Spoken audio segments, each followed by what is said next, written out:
Good evening. সকল বন্ধুদের জানাই শুভ সন্ধ্যা শুভেচ্ছা। আকাশটা এত সুন্দর দেখতে লাগছিল, আমি একটু ভিডিও করে নিলাম। দেখো, অপূর্ব পুজো পুজো গন্ধ এসে গেল। সত্যি মানে মন ছুঁয়ে গেছে একদম। তো ভিডিওটা কেমন লাগলো অবশ্যই তোমরা কিন্তু জানাবে, লাইক শেয়ার কমেন্ট করবে। তো আকাশটা অত্যাধিক সুন্দর লাগছে, মনে হচ্ছে পুজো আর বেশি দিন বাকি নেই, এসেই গেল।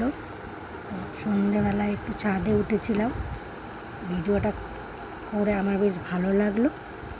তোমরা সন্ধ্যের শুভেচ্ছা ও ভালোবাসা নিও সবাই। আজকের মতন বন্ধু, টাটা, বাই বাই, শুভ সন্ধ্যা। এলাম বন্ধু।